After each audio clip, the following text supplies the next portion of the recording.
Come here, my little ones. That's it, keep coming. Good job, everyone. He pulled up the nursery camera feed expecting to document another rule violation. Caregivers before Amber had quit in tears, stolen medications, posted his son's photos online for likes. So when he saw all three cribs empty and her kneeling in the center of the room, his jaw clenched. Then he saw them. His three fragile sons, the one specialists said might never support their own weight, stumbling toward her from different corners of the nursery, actually walking on legs the medical team had written off. Christopher's phone slipped from his hand. His back hit the leather chair. And the billionaire who had replaced hope with surveillance watched the impossible unfold on a screen 27 monitors wide. Christopher still remembered the exact moment Emma told him. 6 months before everything ended, she'd walked into his home office holding 3 ultrasound printouts. Her face split between terror and joy. "We're having triplets," she'd said. And when his mouth opened in pure panic, she'd started laughing. That full-body laugh that made her eyes crinkle at the corners. I know. But Chris, we'll figure it out together." Together. That word had meant everything. They'd spent the next 6 months in a blur of preparation. Converting the guest wing into a nursery. Buying 3 of everything. Reading books about multiples and sleep schedules and the chaos they were about to invite into their perfectly ordered lives. Emma had made lists, color-coded spreadsheets, meal plans for the first 3 months. Christopher had renovated the second floor, installed a state-of-the-art air filtration system, hired the best pediatrician in Houston on retainer.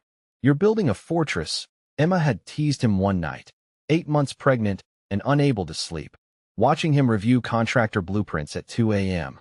"I'm building them a safe place," he'd replied, pulling her close despite her protests that she was the size of a whale. "They need more than safe, Chris. They need happy. They'll have both. I promise." He'd meant it. God, he'd meant it. The delivery started 3 weeks early on a Tuesday night. Emma's water broke during dinner, and Christopher had driven to the hospital with one hand on the wheel and one hand gripping hers, telling her it would be fine. Everything would be fine. Their boys would be here soon, and they'd figure it out together, just like she'd said. But together ended at 11:47 p.m. The C-section had gone smoothly at first. Christopher stood beside Emma's head, stroking her hair, making stupid jokes to keep her calm, while the surgical team worked behind the blue drape. He heard the first cry, David, then the second, Thomas, then the third, Stephen. 3 sons. 3 perfect, screaming miracles. Emma was crying and laughing, asking are they okay? Are they breathing? And the nurses were saying yes, yes, 10 fingers and 10 toes each, and Christopher was thinking this was it.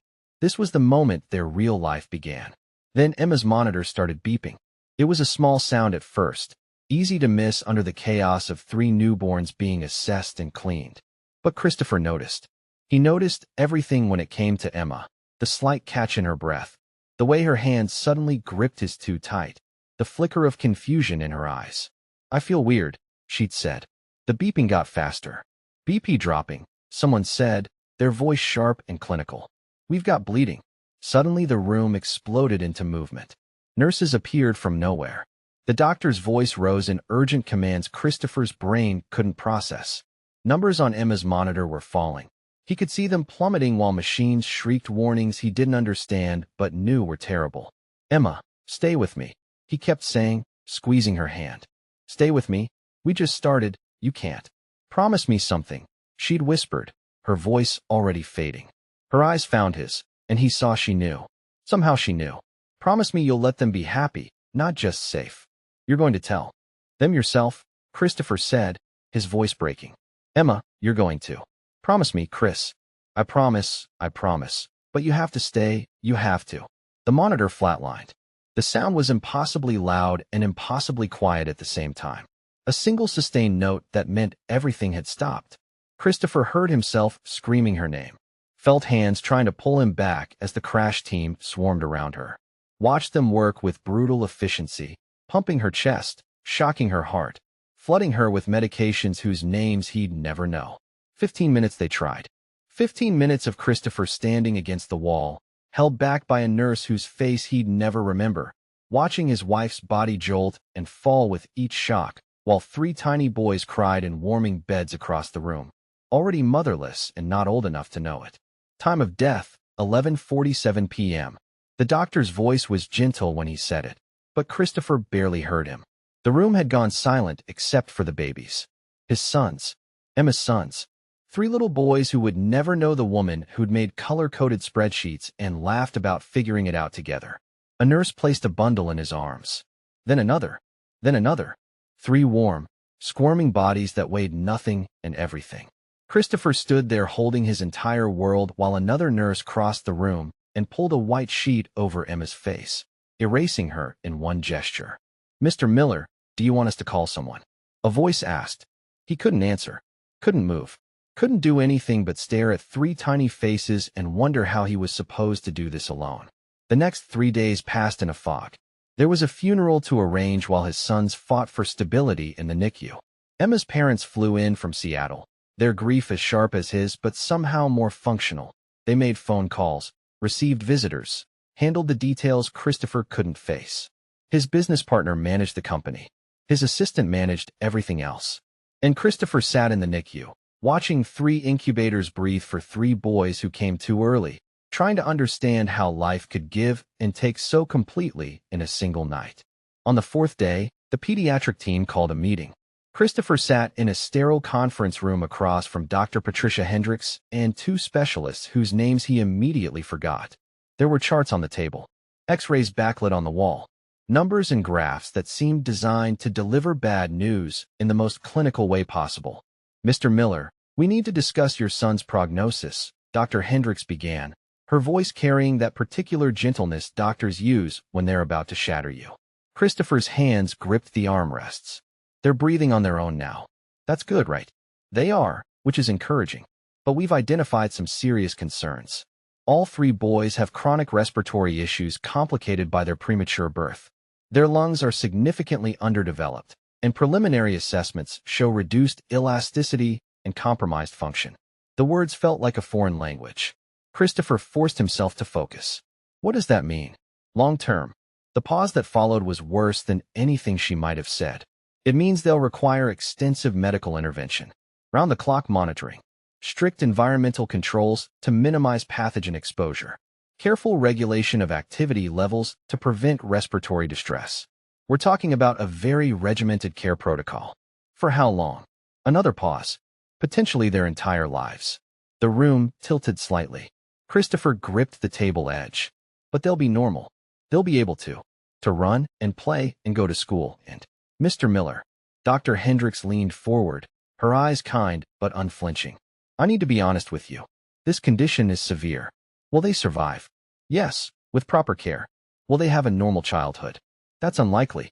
Our goal is to give them the best quality of life possible given the constraints of their diagnosis. Quality of life. Not a full life. Not the life Emma had imagined when she'd placed her hand on her swollen belly and talked about teaching them to swim, to be brave, to be happy. What do I need to do?" Christopher asked, his voice hollow. They gave him a list. Medical equipment, specialized caregivers, environmental modifications, monitoring systems, emergency protocols. The list was 3 pages long and read like instructions for running a small hospital. Christopher took it home to the mansion he'd bought to raise a family and saw it with new eyes. Every room would need modification, every surface sanitized, every visitor screened. The nursery he'd built with love and anticipation needed to become a medical facility. He started that night. By the end of the week, the mansion had been transformed. Hospital-grade air filtration in every room. Medical monitoring systems connected to a central hub. Cribs that looked more like miniature ICU beds. Oxygen hookups on standby. And cameras. Cameras everywhere. In the nursery. In the hallways. At every entrance. Feeding directly to a wall of monitors in what used to be his office. Christopher told himself it was about safety. About being able to respond instantly to any emergency. About making sure nothing was missed, no symptom overlooked, no crisis undetected. But late at night, sitting in front of those 27 glowing screens, watching his 3 sons sleep under layers of monitoring equipment, he knew the truth. He was building a fortress not just to protect them, but to protect himself. Because if he could control every variable, monitor every moment, prevent every possible danger through sheer vigilance and technology, then maybe, he wouldn't lose them too. Emma had asked him to let them be happy, not just safe. Christopher was doing everything in his power to keep them safe. Happy would have to wait until he figured out how to breathe again. Christopher kept a file on every caregiver who'd walked through his door. 12 manila folders lined up in his desk drawer like a catalog of failure. He could recite each one from memory, the dates they'd started, the reasons they'd left or been removed, the specific moments when he'd realized they wouldn't work out. Genevieve had been first. 52 years old, 20 years of pediatric nursing experience, impeccable references. She'd lasted exactly 14 days. Christopher remembered watching her on the monitors during her second week, seeing the way her eyes would dart to the cameras mounted in every corner of the nursery. She'd started positioning herself with her back to them while changing the boys, angling her body to block the view. On day 13, he'd called her into his office to discuss protocol adherence. "Mr. Miller, I can't do this," she'd said before he could speak. Her hands were shaking. "I feel like I'm being watched every second. Because I am. I can't even breathe without wondering if you're analyzing my breathing patterns." "The cameras are for the boys' safety," Christopher had replied, his voice flat. "Surely you understand that. I understand you have more cameras in this house than most casinos. I understand I can't make a single decision without second-guessing whether you're watching me make it. I'm a good nurse, Mr. Miller, but I can't work like this." She'd walked out crying, and Christopher had added a note to her file. Insufficient tolerance for necessary oversight. Caregiver number 2 lasted 6 days. Number 3, Marcus, made it almost a month. Marcus had seemed perfect on paper. Male caregiver, former military medic, comfortable with structure and routine. Christopher had felt almost optimistic. Then he'd installed the analytics software.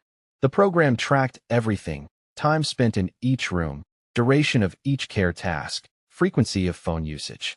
Christopher told himself it was about optimization, about ensuring the boys receive consistent, high-quality attention. The data told a different story. Marcus was spending 14% more time on his phone than his contract allowed. Small increments, 2 minutes here, 3 minutes there, but they added up. Christopher had confronted him with a printed report, complete with timestamps and photographic evidence. "You're firing me over 6 minutes a day?" Marcus had asked, incredulous. "I'm firing you for breach of contract. You signed an agreement stipulating minimal personal device usage during working hours. The data shows clear violation of that agreement." "Mr. Miller, I was looking up pediatric care techniques. Half those phone searches were medical questions about your sons. Then you should have asked me first." Marcus had left without another word, and Christopher had refined the analytics program to distinguish between personal and professional phone usage. The next caregiver would have even less room for deviation. Numbers 4 through 6 blurred together. Too soft, too rigid, too uncomfortable with the medical equipment.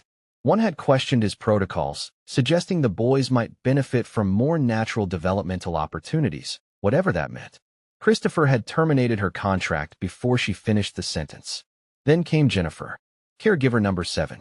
29 years old, pediatric certification, warm references from 3 previous families.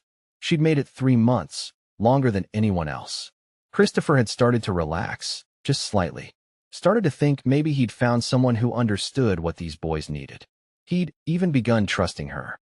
Small things at first, letting her make minor scheduling adjustments, accepting her suggestions about feeding positions, not reviewing every second of footage from her shifts. The boys seemed to respond to her. David would smile when she entered the room. Thomas would settle faster when she held him. Stephen actually seemed to enjoy tummy time when Jennifer made it into a game. Christopher had allowed himself to hope. Then came the Tuesday afternoon when his phone pinged with an alert. Someone had tagged his home address on social media. He'd opened Instagram and felt his blood turn to ice. Jennifer's account. Public. 11 photos of his sons. David propped against colorful pillows with a caption reading, "Cutest client ever." Thomas mid-laugh with, "This little guy makes my job so worth it." Stephen sleeping with my precious patient looking like an angel. Each photo showed his sons' faces clearly. Their medical equipment visible in the background.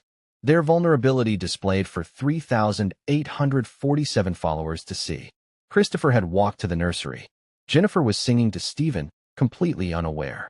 "Get out," he'd said from the doorway, his voice deadly quiet. "Mr. Miller, I don't. Get out of my house. Now. Don't touch them. Don't speak. Just leave." She tried to explain, tried to say she'd thought it was fine, that she hadn't used their names, that lots of caregivers posted about their work. Christopher had called his lawyer before she reached her car. She was served with a lawsuit by 6 p.m., breach of privacy, violation of confidentiality, emotional distress. The photos came down within an hour. The damage to Christopher's ability to trust took considerably longer to repair. He'd installed 4 more cameras after Jennifer. Hired caregivers 8, 9, and 10 in rapid succession. None lasted more than 3 weeks. One quit after discovering the bathroom cameras. Another after Christopher corrected her diaper-changing technique via intercom at 2 a.m. The third never showed up for her second day. Then came Robert, caregiver number 11. The final straw. Robert had come with 15 years of experience and a specialty in medically complex children. Christopher had been thorough in his vetting, background checks, reference calls, even a consultation with the boy's pediatrician about Robert's qualifications. Everything checked out. Robert made it 6 weeks. Long enough for Christopher to start developing a routine around his schedule. Long enough to stop watching every single second of footage. That's why he almost missed it. Christopher had been reviewing the previous night's recordings at double speed, a habit he developed to save time, when something made him pause and rewind. Robert in the medication room, preparing the boys' evening doses. Christopher slowed the footage to normal speed and felt his stomach drop. Robert was pouring from the wrong bottles. The adult dose acetaminophen instead of infant drops. The dosage that could cause liver failure in children under 2. Christopher watched in horror as Robert filled 3 syringes with liquid that could kill his sons. His hand was already reaching for his phone when the alarm sounded. The redundant monitoring system he'd installed after caregiver number 4, the one that cross-checked all medication against the boys' charts and weights. Robert froze on camera as the alert blared through the house. He looked at the bottles, at the syringes, and his face went white as he realized his mistake. Christopher was in the nursery within 30 seconds. "Put them down. Now." "Mr. Miller, I didn't. I was just about to double-check. You were about to poison my sons. Get out. If you're not gone in 60 seconds, I'm calling the police." Robert had left at a run. Christopher had sat on the nursery floor between 3 cribs, his whole body shaking, thinking about how close he'd come to losing them. How one man's carelessness, one moment of inattention, could have ended everything. He'd installed 17 additional cameras that night, covered every possible angle of every room, added pharmaceutical tracking software that required fingerprint authorization for the medication cabinet, created redundant monitoring systems for the redundant monitoring systems. No more risks. No more humans making human errors. Just protocols and the unblinking eye of surveillance. When the agency called about caregiver number 12, Christopher almost declined the interview. What was the point? They all failed eventually. They all proved his worst fear, that trusting another person with what mattered most was an unacceptable risk. But the boys needed care, and he couldn't do it alone. So he agreed to meet Amber Torrey, fully expecting her to become folder number 12 in his drawer of disappointments. The interview was scheduled for 15 minutes. Christopher had perfected the routine. Show them the contract, 47 pages of protocols, restrictions, and surveillance clauses. Walk them through the camera system. Detail the medical complexity. Most candidates left before he finished page 3. Amber had sat through the entire presentation without flinching. When he'd finished, she'd simply said, "May I see them?" "Excuse me. Your sons. May I meet them before we discuss terms?" Christopher had blinked. No one had ever asked that. The interview process is, "I understand you have procedures, Mr. Miller, but I need to know if I'm right for them, not if they're right for me. If I can't connect with your boys, the rest of this doesn't matter." Something in her directness had intrigued him. He'd agreed, more out of curiosity than expectation, and pulled up the nursery feed on his monitor. "I'll watch from here. Standard protocol." "Of course," Amber had said, and left without a trace of the camera consciousness that had plagued Genevieve. Christopher had watched her walk down the hall, her stride calm and purposeful. She'd entered the nursery and paused, taking in the medical equipment, the monitors, the 3 cribs arranged in precise formation. Most caregivers hesitated here, intimidated. Amber had simply walked forward. She'd knelt beside Thomas's crib first. "Thomas, who startled easily, who rarely looked at new people, who seemed to fold into himself whenever someone unfamiliar approached. "Hello, brave one," Amber had whispered, her voice barely picked up by the audio feed. "I'm Amber. If you'll have me, I'd like to help take care of you." Christopher had leaned closer to his monitor, expecting Thomas to turn away, to cry, to show the same fearful response he gave everyone else.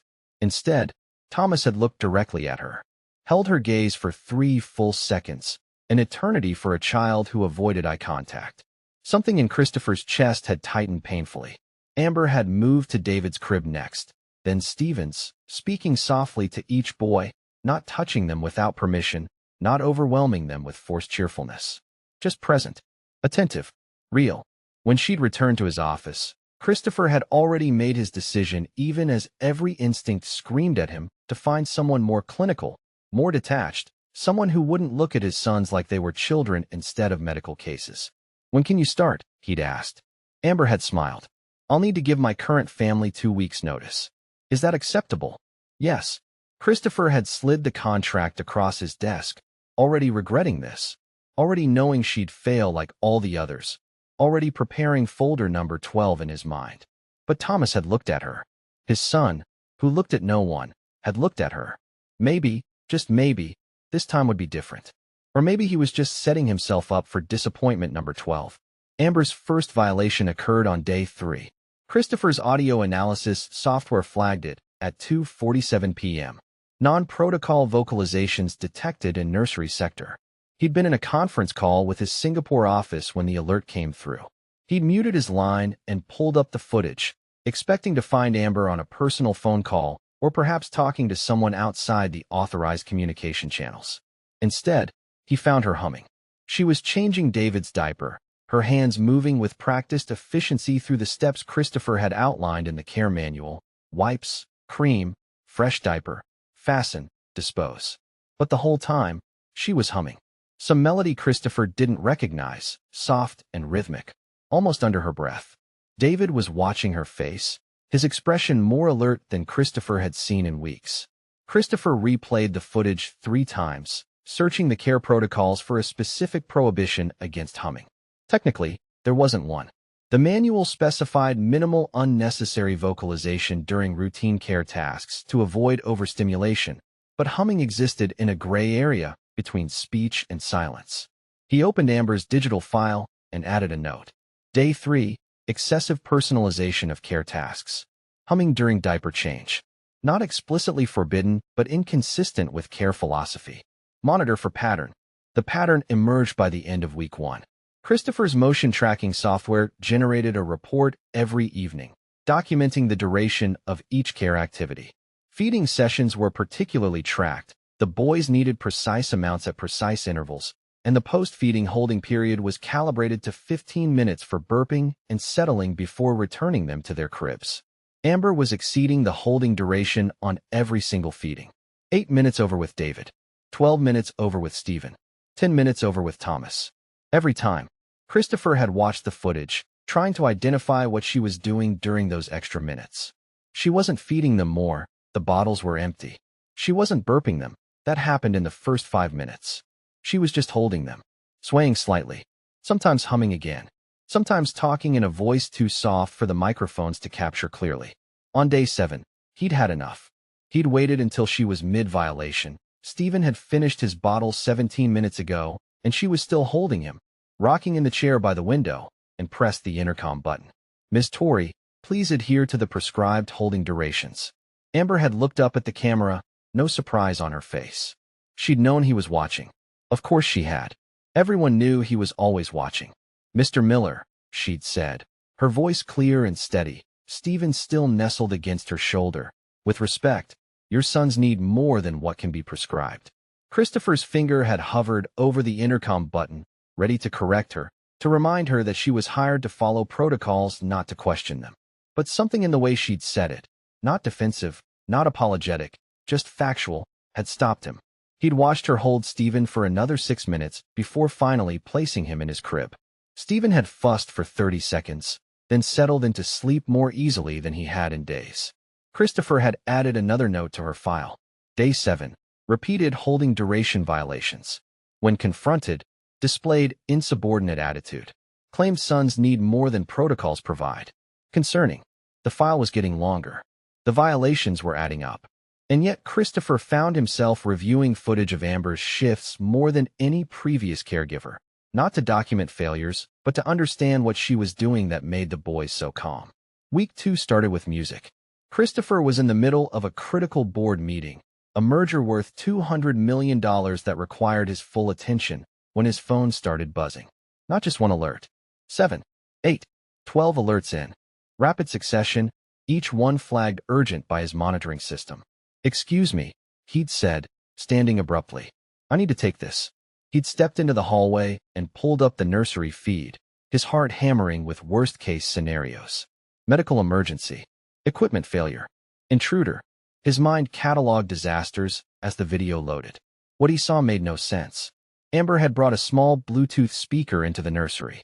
It sat on the changing table, completely unauthorized, playing something Christopher's audio recognition software identified as Chopin's Nocturne in E-flat major. Classical piano, gentle and melodic, filling the room at a volume his decibel monitors flagged as above baseline ambient noise levels. All 3 boys were on the floor, positioned for tummy time, something they usually hated. Thomas especially would cry within 60 seconds of being placed on his stomach, his face reddening with frustration and discomfort. But Thomas wasn't crying. None of them were crying. Christopher stood in the corporate hallway, phone gripped in his hand, watching his sons lie calm and alert on their activity mats. Thomas's eyes were tracking Amber's movements as she encouraged him to reach for a toy.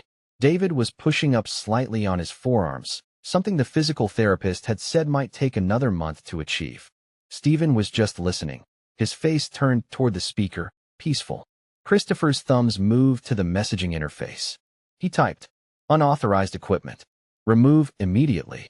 His finger hovered over send. On screen, Amber was singing along now, her voice blending with the piano.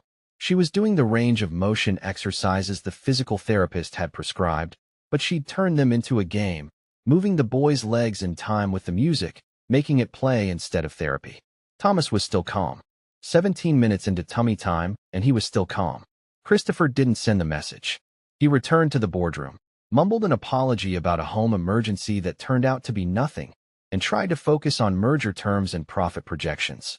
But his mind was in the nursery, watching 3 boys experience something he'd never thought to give them. During the lunch break, he'd pulled up the live feed again. The music was still playing. Amber had moved on to feeding time, but the speaker remained, Chopin replaced by something softer, a cello piece his software identified as Bach. Christopher watched for 47 minutes. He watched his sons eat and settle and play and exist in a room filled with sound that served no medical purpose, provided no therapeutic benefit, existed only because it was beautiful. When had he last given them anything just because it was beautiful? The question sat uncomfortably in his chest as he returned to the meeting, as he shook hands and signed papers and built his empire while his sons discovered music for the first time. That night, he'd added another note to Amber's file. Day 9, brought unauthorized equipment Bluetooth speaker into nursery. Played unauthorized audio during care routines and therapy sessions. Did not remove despite clear protocol violations. Boys showed unusual calmness during typically difficult activities. Correlation unclear. Monitoring. By day 12, Christopher's file on Amber Tory was the longest he'd ever compiled on a caregiver. Pages of documented violations, each one technically terminable, each one building a case for dismissal that should have been airtight. He'd printed the termination papers on a Thursday morning, filled out the forms citing repeated and willful disregard for established care protocols, signed his name at the bottom, walked down the hallway toward the nursery with the papers in hand and his decision made. This had gone on long enough. She was too warm, too personal, too willing to deviate from the plan that kept his sons safe. The next caregiver would be different. More clinical, more obedient, more afraid. Christopher had reached the nursery door and raised his hand to knock, to call Amber out and hand her the papers and end this before she caused real damage. Then he'd heard it. Laughter. Not the reflexive sounds the doctors had described. Neurological responses that mimicked joy without containing it. Real laughter. the sound of a child discovering something delightful and responding with pure, unfiltered happiness. Thomas. Thomas was laughing. Christopher's hand had frozen on the door handle. He'd stood in his own hallway, outside his own son's room, listening to a sound he couldn't remember creating himself in 2 years of fatherhood. Through the door, he could hear Amber's voice, playful and animated. "There it is. Did you see it? The ball went so high." More laughter from Thomas. Then David joining in, his laugh different, higher, more rhythmic.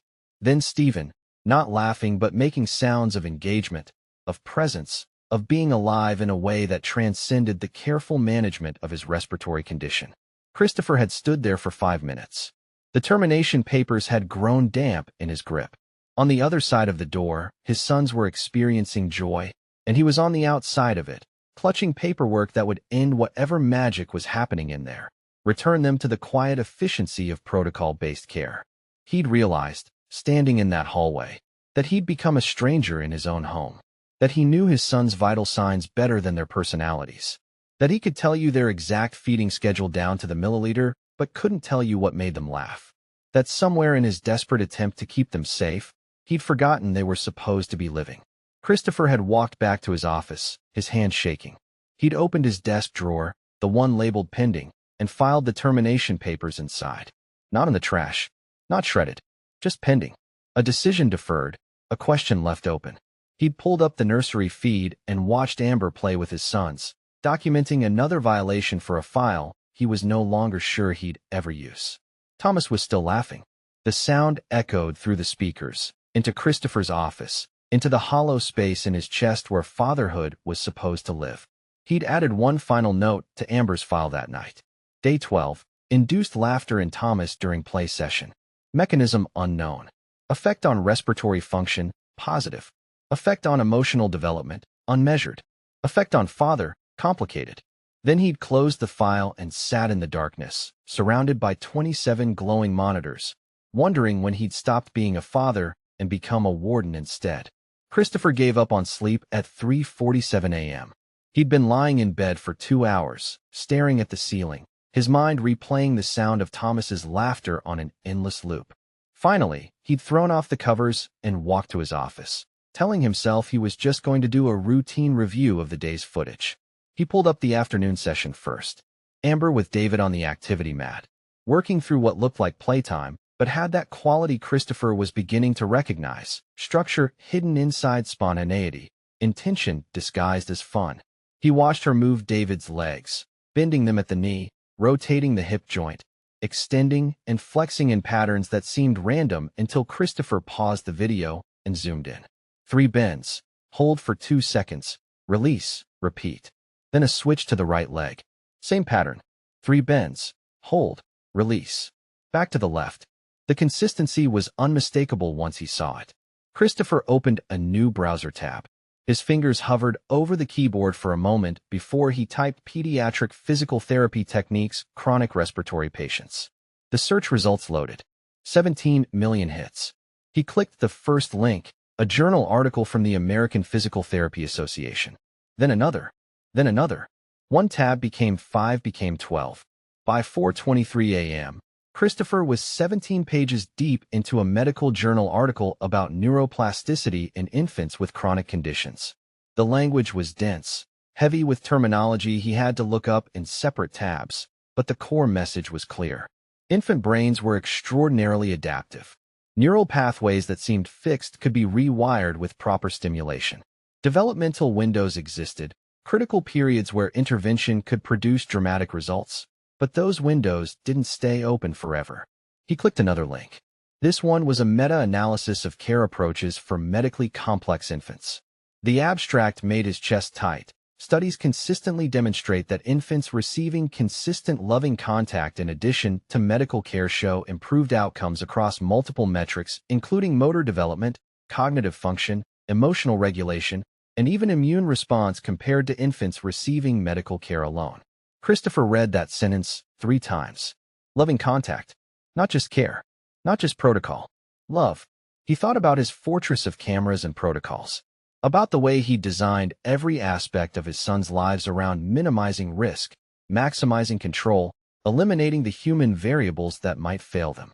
He thought about the 11 caregivers who'd come before Amber, how he'd wanted them detached, clinical, afraid, how he'd fired or driven away anyone who showed signs of getting too emotionally involved. Another article loaded. This one discussed the role of multisensory stimulation in respiratory development. Music, touch, visual engagement. The research suggested that infants exposed to rich sensory environments showed improved lung capacity and better breathing patterns than those kept in sterile, understimulated settings. Christopher's monitor showed the nursery, dark now, his 3 sons sleeping in their cribs, their breathing measured by machines that fed data to his surveillance system. He'd built them the most medically advanced nursery in Houston, maybe in Texas, and according to the research he was reading, he might have been hurting them the entire time. He opened another tab, then another. The sun was starting to lighten the sky outside his window, but Christopher barely noticed. He was learning about developmental psychology, about attachment theory, about the critical importance of the first 2 years of life for establishing neural pathways that would affect his sons for the rest of their existence. At 5:15 a.m., he found the TED Talk, The Failure of Protocol-Only Care by Dr. Marianne Shun, pediatric development specialist at Stanford. The thumbnail showed a woman in her 50s standing on the red dot, the title in white text behind her. Christopher clicked play. Dr. Chin started with a case study. Triplets born premature with severe respiratory complications. Christopher's hand froze on his coffee mug. The parents were terrified, Dr. Chin said, her voice warm but authoritative. Understandably so. They did everything the medical team recommended. Strict protocols, environmental controls, minimal stimulation to avoid stressing the infant's compromised systems. By 6 months, the triplets were stable but showing significant developmental delays. Christopher leaned closer to the screen. Then we introduced what we call enhanced social-emotional intervention. We didn't change the medical care, same medications, same monitoring, same safety protocols. But we added touch, music, play. We trained the parents and caregivers in infant massage, in reading developmental cues, in creating moments of joy within the medical regimen. Dr. Chun clicked to the next slide. 2 graphs, side by side. This shows the standard care group versus the enhanced care group after 12 months. Look at these metrics: motor development, respiratory function, cognitive engagement. The enhanced group showed marked improvements across every measure. The difference in the graphs was dramatic. The enhanced care group's lines climbed steadily upward while the protocol-only group plateaued or declined. But here's what the data can't fully capture, Dr. Chin continued. The enhanced care infants smiled more, laughed more, showed curiosity about their environment. They engaged with their caregivers in ways that suggested not just survival, but thriving. Because that's what we learned. These medically fragile children didn't just need to be kept alive. They needed reasons to want to live. Christopher's hands were shaking. He paused the video and replayed that last sentence. They needed reasons to want to live. He thought about his sons lying in their cribs surrounded by the best medical equipment money could buy, monitored 24 hours a day, kept safe and sterile and completely, utterly unstimulated beyond what was strictly necessary for survival. What reasons had he given them to want to live? He finished the TED Talk, then watched it again, taking notes this time. By the time he heard Amber's car pulling into the driveway at 6 a.m., Christopher had filled 3 pages with scribbled observations, questions, research citations he wanted to follow up on. He heard her footsteps in the hallway, heard her pause at the nursery door. She always did that, always took a moment before entering, like she was preparing herself to be fully present. Christopher stood abruptly and walked out of his office. He met her outside the nursery, and the intensity on his face made her stop. "Where did you train?" Christopher demanded, his voice rougher than he'd intended. Amber set down her bag slowly, her expression calm. "Houston Community College. I have my CNA certification and pediatric specialty training. You have all my credentials on file, Mr. Miller. That doesn't explain what you're doing with my sons." "What do you mean?" "The leg exercises. The specific patterns. The music. The holding durations that exceed protocol. Where did you learn those techniques?" Amber held his gaze steadily. "Some of it from my training. Some from continuing education courses. Some from just paying attention to what works. What makes them comfortable? What helps them grow? And the rest," Christopher's voice cracked slightly, "the parts that aren't in any manual." "Mr. Miller, Amber said softly. I'm loving them. That's what they need that the machines can't give them. Christopher wanted to argue. Wanted to cite the protocols that 3 different specialists had designed. Wanted to pull out the medical opinions that said minimal stimulation, maximum monitoring, strict adherence to clinical care plans. But he'd just spent 3 hours reading research that contradicted all of it. That said everything Amber was doing, the unauthorized music, the excessive holding, the gentle exercises disguised as play, was exactly what his sons needed. Do you think they can get better? The question came out quieter than he'd intended, vulnerable in a way he hadn't allowed himself to be since Emma died. Amber was quiet for a moment, choosing her words carefully. I think they can be more than their diagnosis. I think David and Thomas and Stephen are 3 individual boys with their own potential, their own paths. But only if someone believes it's possible. Only if someone gives them the space and support to become whoever they're meant to be. The doctors said. I know what the doctors said, Mr. Miller. I've read their reports. You keep copies in the care binder. Amber's voice was gentle but firm. The doctors told you about limitations and risks and worst-case scenarios. Because that's their job, to prepare you for the hardest outcomes. But they don't live with David and Thomas and Stephen every day. They don't see Thomas's face when he hears music. They don't feel how David's muscles are getting stronger week by week.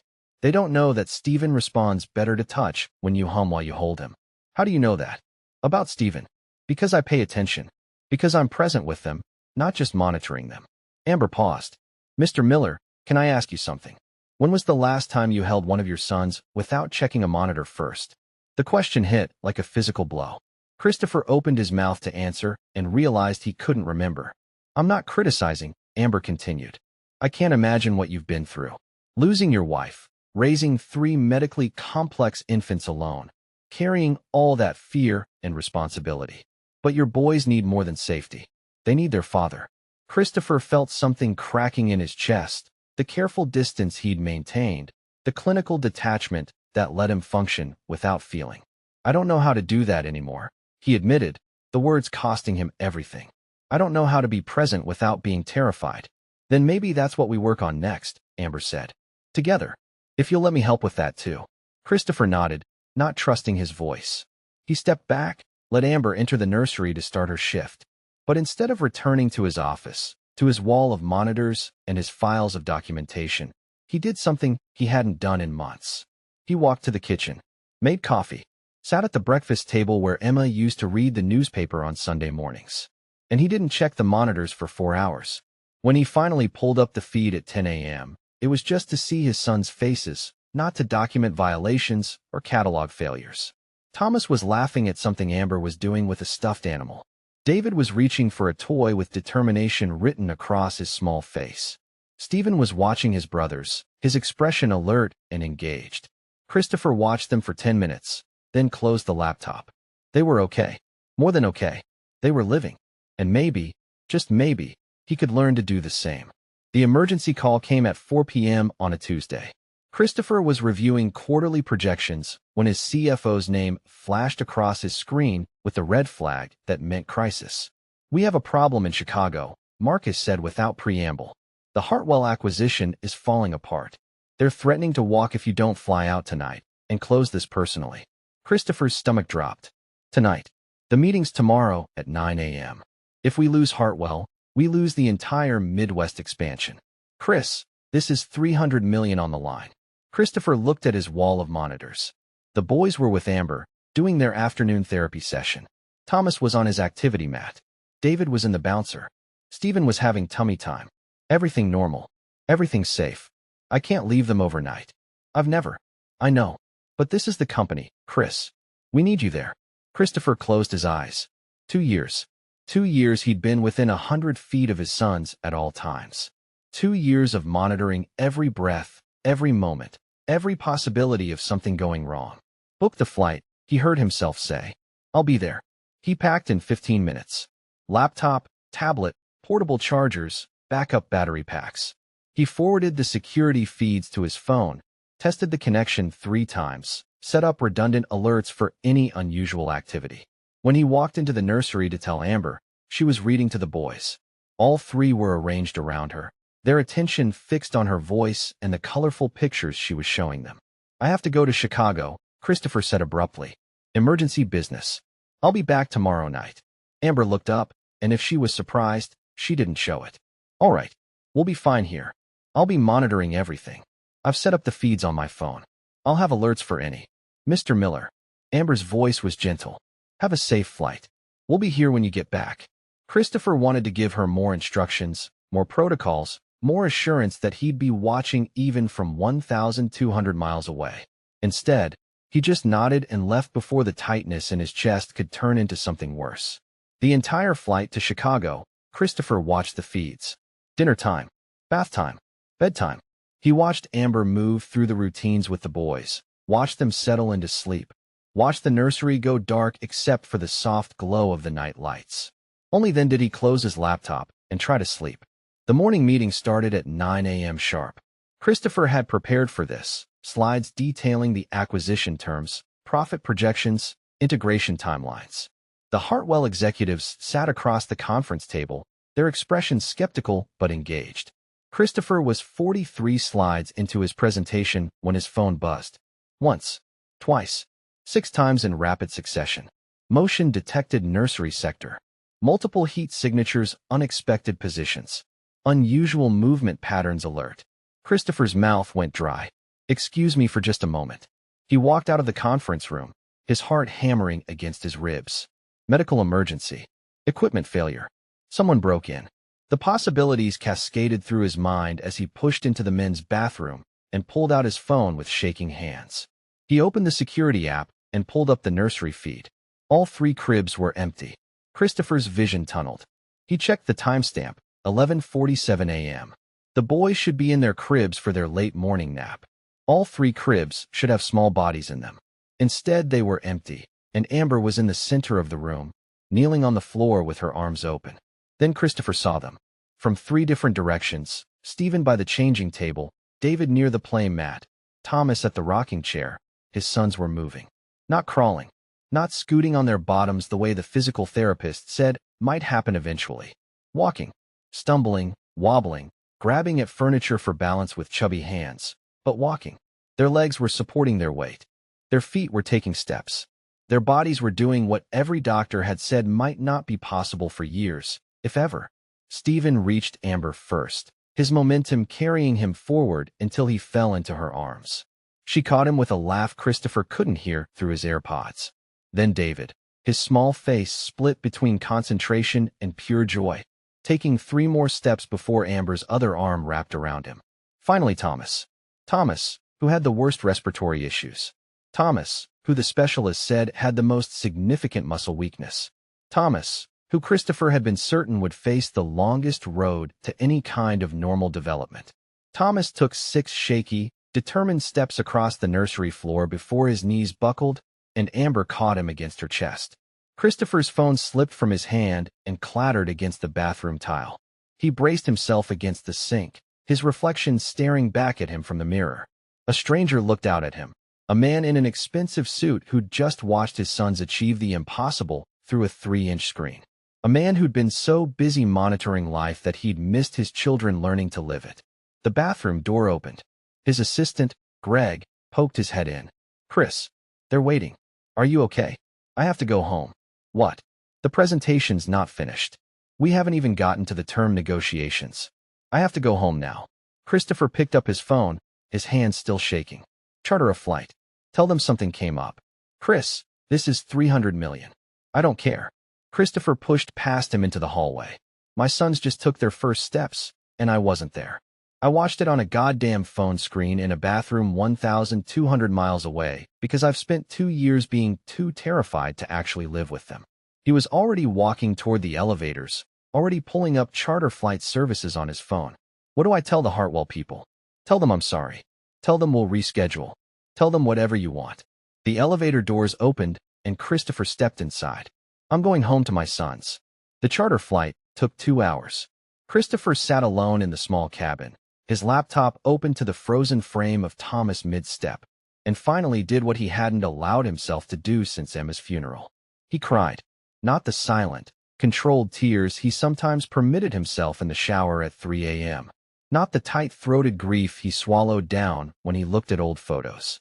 But wrenching, body-shaking sobs that echoed in the empty cabin and came from somewhere so deep he hadn't known it was still inside him. He cried for Emma, who never got to see her son smile, who died believing she'd left them fragile and uncertain, who never knew they'd grow strong enough to walk, to laugh, to live. He cried for the 2 years he'd spent hiding behind cameras and protocols instead of being present with his children. He cried for the father he used to be, the one who'd renovated a house with joy instead of turning it into a fortress with fear. He cried until there was nothing left, until the pilot's voice came over the intercom saying they'd be landing in 15 minutes, until he had to wipe his face and try to breathe normally again.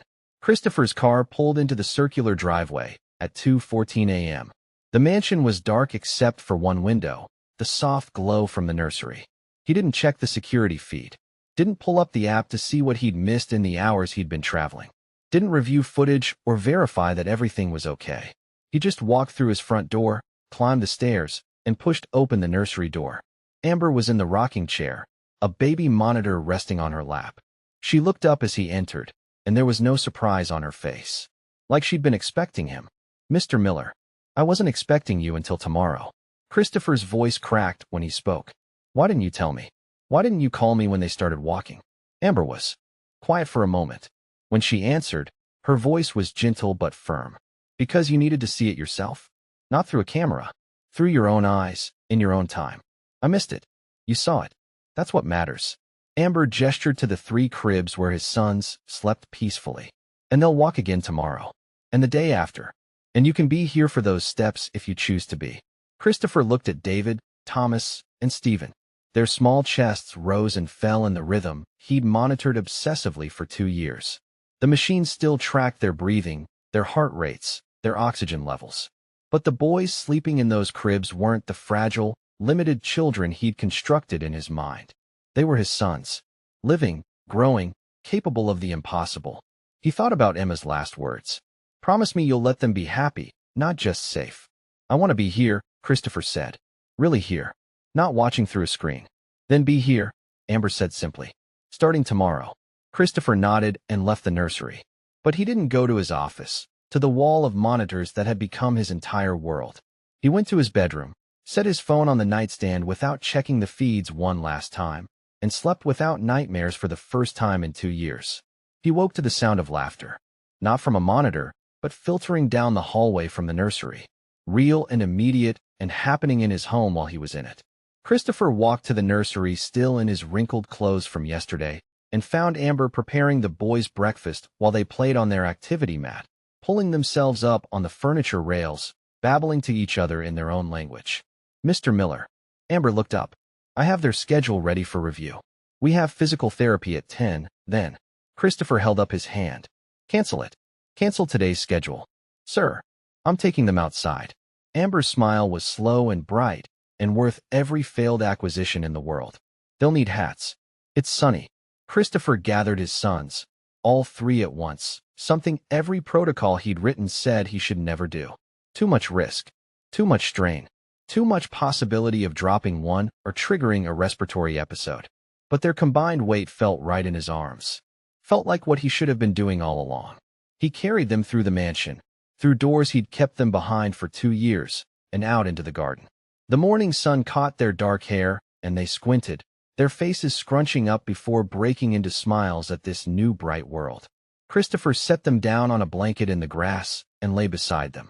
He pointed at clouds and birds and leaves, described the way the wind moved through the trees and how the flowers smelled and what colors he saw in the sky. Wonder filled his voice, wonder he'd thought grief had destroyed forever. David pulled himself up on Christopher's arm and took 3 wobbling steps before sitting down hard. Stephen laughed and reached for a dandelion. Thomas looked at his father with those serious eyes and then, slowly, smiled. From the nursery window, Amber watched Christopher help Thomas stand, watched the little boy take shaky steps across the grass with his father's hand supporting him. The security camera mounted above her head captured the moment perfectly, the angle ideal, the lighting clear, the timestamp precise. But for the first time since the system had been installed, there was no one in the office watching the screen. The monitors in Christopher's command center glowed with images of an empty mansion, empty hallways, empty rooms, empty spaces where a man had hidden from his own life.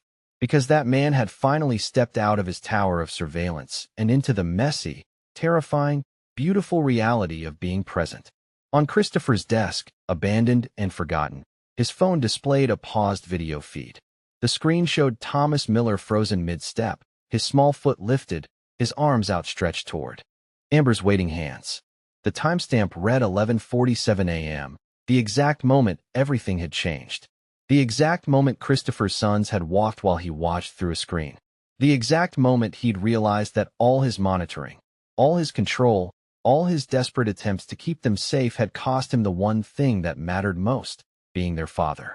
But the phone stayed on the desk, and Christopher stayed in the garden, and his sons took steps on grass and giggled at butterflies and existed in the sunshine while their father, finally their father, existed right beside them. The fortress stood empty. The cameras recorded nothing but stillness. And outside, under the open sky, three little boys discovered what it felt like to walk, while their father discovered what it felt like to live. At 3:42 p.m., Christopher's phone buzzed one final time. A calendar alert. Review security footage. He'd set it months ago, a daily reminder to check what he'd missed. Christopher glanced at his phone from where he sat in the grass, Thomas attempting to walk from his knee to David's shoulder 3 feet away. Then he turned it face down and went back to counting his son's steps out loud, his voice full of encouragement and pride and presence. The alert went unacknowledged. The footage went unreviewed. And Christopher Miller finally chose connection over control, fatherhood over fear, and the beautiful, imperfect, unmeasurable miracle of being exactly where he was needed most. Right here, right now, with his sons. 6 months later, the room that had once held 27 monitors and served as Christopher's command center was filled with toys. Building blocks covered the floor where server racks used to stand. A small slide occupied the corner that had housed the main surveillance hub. The walls that had glowed with live feeds now displayed the boys' finger paintings, chaotic splashes of color that made no sense and meant everything. Christopher still had security cameras. He wasn't completely transformed. Some fears ran too deep to ever fully disappear. But now he checked them only when he left the house, a quick glance to ensure the boys were safe with Amber, not a substitute for actually being in the room with them. The difference, he'd learned, was everything. "Daddy, look." David's voice rang out from somewhere near the slide. Christopher turned to see his son standing at the top, standing, not sitting, his face bright with pride and mischief. "I see you, buddy. You want to go down?" David didn't answer with words. He just laughed and launched himself down the slide, landing in a heap at the bottom before immediately scrambling to his feet and running back around for another turn. Running. The word still caught Christopher off guard sometimes. The specialists had said walking might take years. Running had seemed like a fantasy. Yet here was David, 19 months old, sprinting across the playroom with the determined wobble of a toddler who'd discovered speed and had no intention of slowing down. "Thomas, that's Steven's truck?" Amber's voice came from the corner where she sat on the floor between Christopher's other 2 sons. "Can you give it back and choose a different toy?" Christopher watched Thomas consider this, his small face serious as he weighed his options. Then, slowly, he handed the red truck to his brother and picked up a blue car instead. Steven immediately crashed the truck into a tower of blocks, sending them scattering. "Good sharing, Thomas," Amber said, and Thomas beamed. Amber had stayed, though the nature of her position had shifted in ways Christopher's old contracts could never have captured. She was still paid, generously now, with benefits he'd added almost guiltily when he'd realized how much he'd asked of her for so little. But somewhere in the past 6 months, she'd stopped being an employee and become something closer to family. She joined them for dinner most nights, knew which bedtime story was each boy's favorite, could decode their toddler babble better than Christopher could. And when Christopher had his occasional bad days, when the grief crept back in or the fear became overwhelming, she'd simply take the boys for a few hours and give him space to feel without judgment. "How was the doctor's appointment?" Amber asked, helping Steven stack his blocks back up. Christopher settled onto the floor beside them, and David immediately abandoned the slide to climb into his lap. "Good. Really good, actually. Dr. Hendricks said their lung capacity has improved by 40% since last year." 40%. She couldn't explain it. Said she's never seen improvement like this in cases as severe as theirs. Christopher ran his hand through David's hair. She asked what we were doing differently. What did you tell her? Christopher smiled. That we started living. It wasn't quite that simple, of course. The boys still had respiratory issues, still needed their medications and monitoring, still had appointments with specialists every month. But the trajectory had changed. Where once the medical team had prepared him for stagnation or decline, now they used words like remarkable and unexpected progress. Christopher knew why. It was in every laugh, every attempt to climb furniture they shouldn't, every word they learned and used with increasing confidence.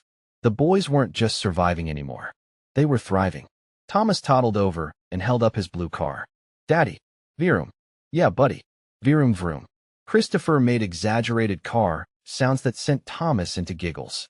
6 months ago, he would have felt foolish making such sounds, would have worried about proper language development and whether silly noises counted as quality interaction. Now he just enjoyed his son's laughter. I was thinking, Amber said carefully, maybe it's time to take them to the park. The weather's nice, and there's a toddler playground near here with age-appropriate equipment. Christopher's first instinct was still to catalog the risks. Other children meant germs. Outdoor equipment meant falls. Unpredictable environments meant variables he couldn't control. But he caught himself before the automatic no could form. What kind of equipment? Swings. Small slides. A sandbox. All designed for their age group. Amber watched him process this. We could go early, when it's less crowded. Bring hand sanitizer. Stay close. Okay, Christopher said, and the word felt like freedom. Let's try it tomorrow. Stephen had managed to stack 4 blocks before David's enthusiastic help sent them tumbling again. Stephen's face screwed up like he might cry, but then he just laughed and started rebuilding. Resilience, Christopher thought. His sons were learning resilience. Learning that things could fall apart and be rebuilt.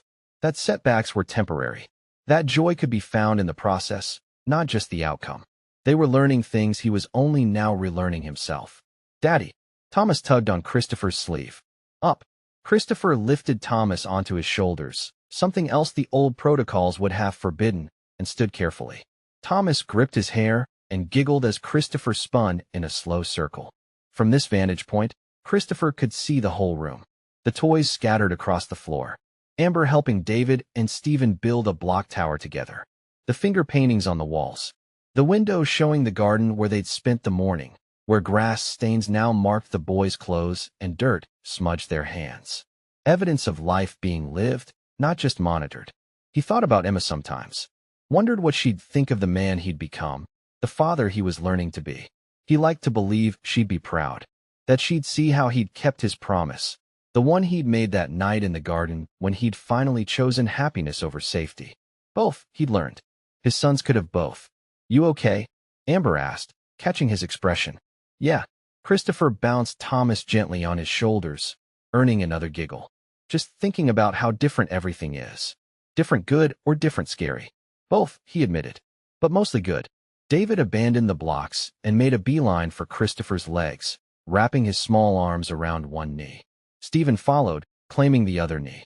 Christopher stood there with one son on his shoulders and 2 clinging to his legs, unable to move and completely okay with that. This was what Emma had wanted.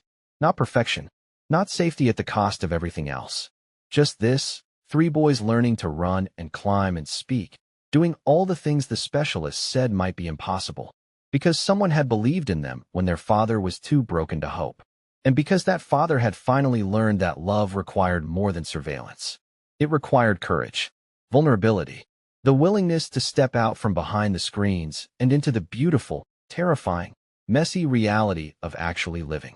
Daddy down, Thomas commanded from his perch. Christopher carefully lowered him to the floor and watched all 3 boys immediately run to the slide, their laughter filling the room that had once held only the glow of monitors and the hum of surveillance equipment. He didn't record the moment, didn't pull out his phone to capture it. He just stood there, present and whole, and let himself feel the joy of being exactly where he needed to be. Right here, right now, with his sons, living. To all my amazing viewers, thank you. Every time you watch, like, and share my video, your support, your comments, and your time mean more than you know. This channel exists because of you. I appreciate you deeply.